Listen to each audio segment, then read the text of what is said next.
Si Alan po. Si Alan po yung pagpapaliwanag ninyo ng buong kwento. No?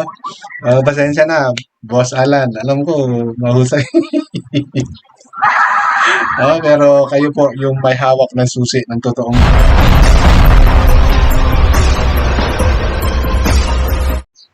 Nako, si Tatay Alan, ibang klase ang datingan. No? Ano ngayon? Ah, marami ang mga supporters, no, ng Daddy Frankie ang nagagalit dito sa bagong kinakasama ni Tatay Alan na si Nanay Remy. No? Dahil parang lumalabas, nababash itong si Nanay Remy based doon, no, sa latest na content ni Daddy Frankie sa kay Angela, no? Kasi nagsalita, binigyan ng time si Tatay Alan na magsalita in behalf nung kanyang bagong kinakasama na si Nanay Remy. Okay.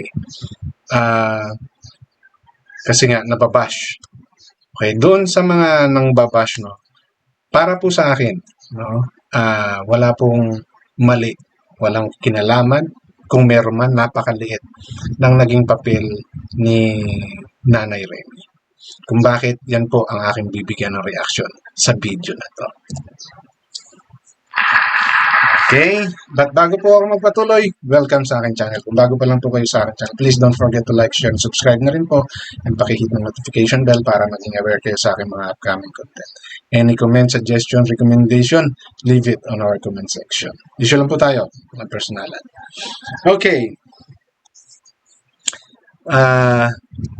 Nagulat po ako, no, na may ganun palang issue na. Kasi nga, medyo matagal ako hindi 1 week halos ako hindi nakapag-vlog. Pero nanonood ako.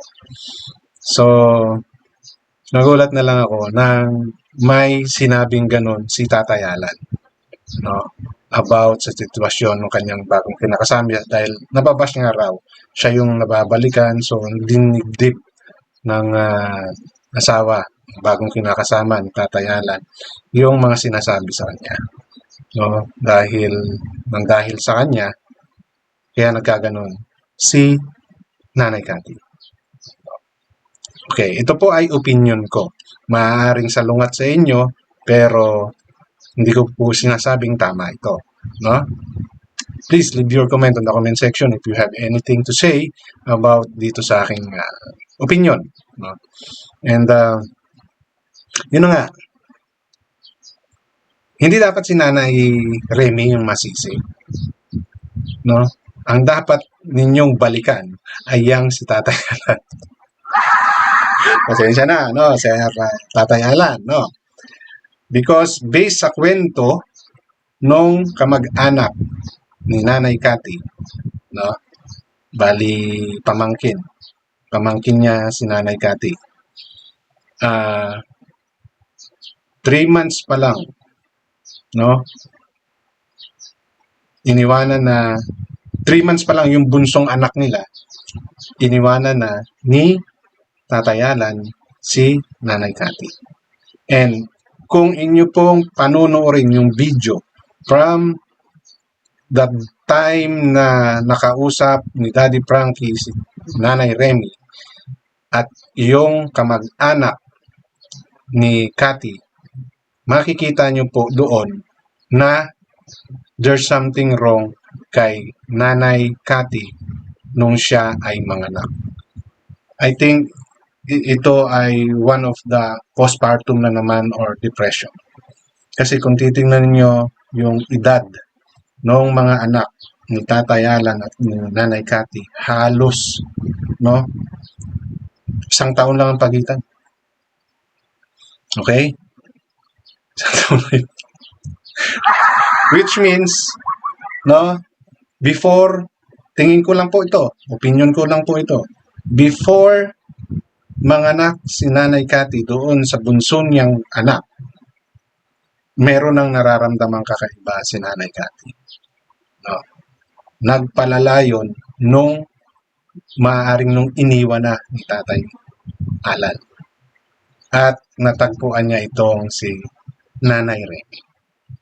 No? Kasi kung i-base natin doon sa kwento, makikita ninyo na 3 months pa lang yung bunso. No? Mayroon ng relasyon si Tatay Alan at saka si Nanay Remy, na ang pinalabas ni Tatay Alan ay magkahiwalay na raw. No? Si Tatay Alan at saka si Nanay Cathy. Okay? So, gets niyo po. Yung ibig ko sabihin. 3 months, yung bunso nung napunta dito sa bagong asawa ni Tatay Alan. And by that time, hindi na maganda yung pag-iisip ni Nanay Cathy. No?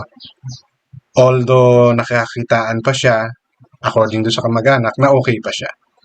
Pero nung iniwan na siya at tuluyan na sigurong sumama at kinuha yung mga anak niya dahil yun nga, ang tingin nila may problema na sa pag-iisip si Nanay Cathy, natuluyan siguro.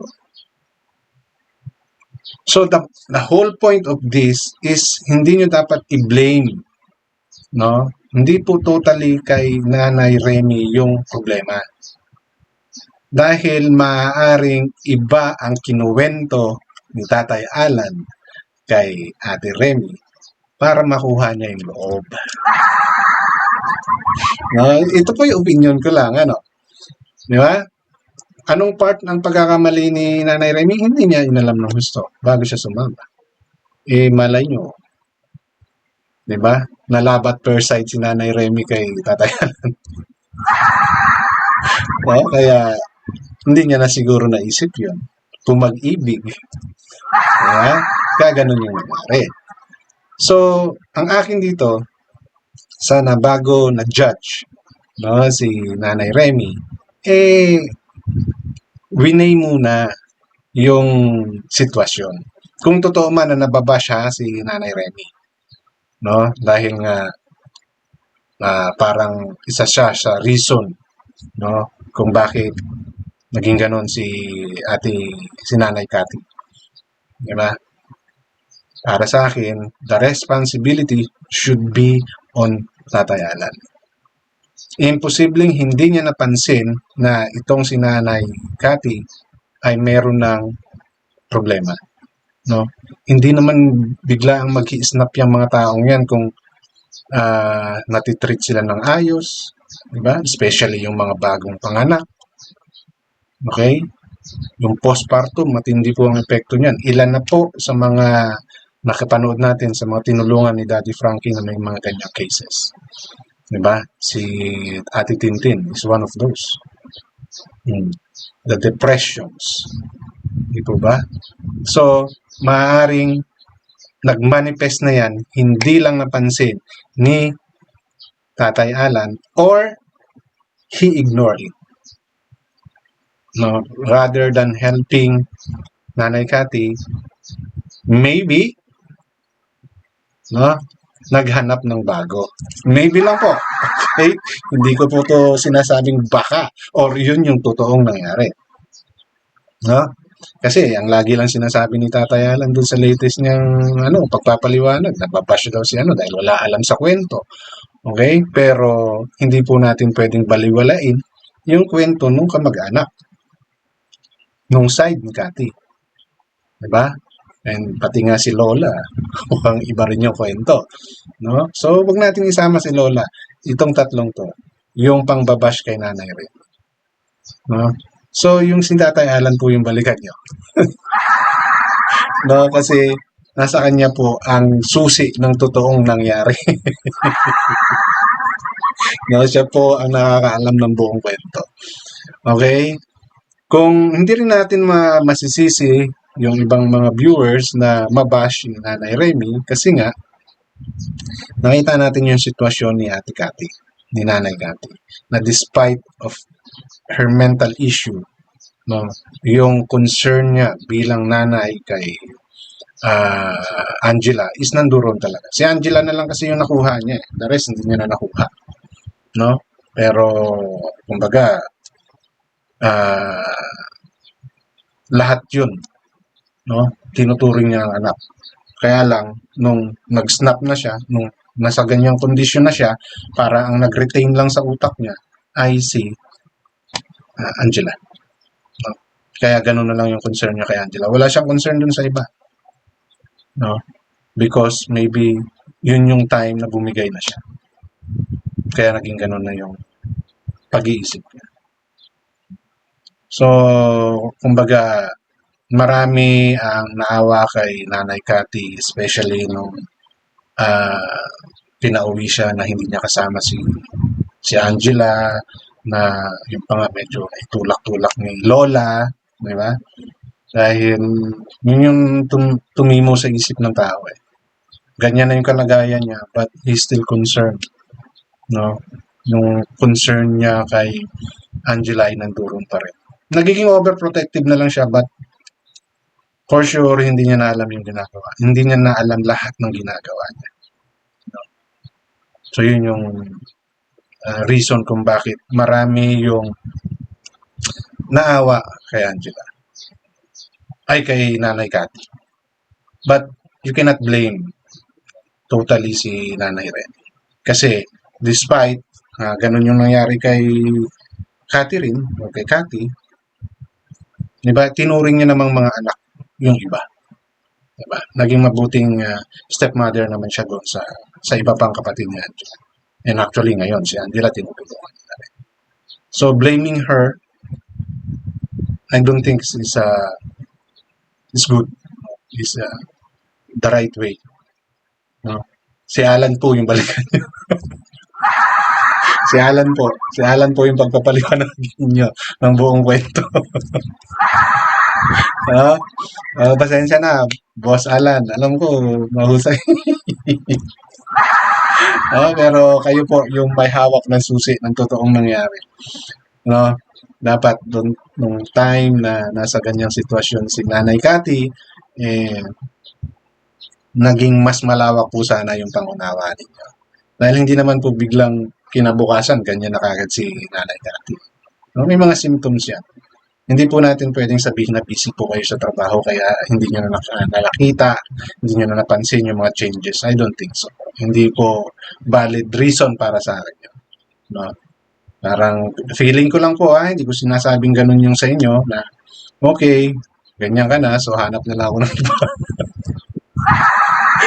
hindi na po naisip ko lang but I don't think na ganun. No? Kasi may iba no, na ganyan yung isip ng ibang tao. Di ba? Bakit siya magtsatsaga sa ganong klaseng tao kung makakahanap naman siya ng iba? Di ba? I'm not saying na ganon si Tatay Alan, but there are others na may ganyang pag-iisip na rather than taking the responsibility, no, tinatakbuhan nila yung responsibilidad at tumahanap sila ng ibang panel. Inulit ko po, hindi ko po sinasabi na ganon, no, si Tatay Alan. That's why, sabi ko nga, na kay Tatay Alan, ang susi ng ikalilinaw no, kung bakit naging ganyan si Nanay Cathy. Okay, yun lang po yung gusto kong i-share sa content na to and usually lang po tayo, walang personalan at magtuto po kayo mag-fact check para hindi po kayo magsabi update. Hanggang dito lamang, maraming salamat.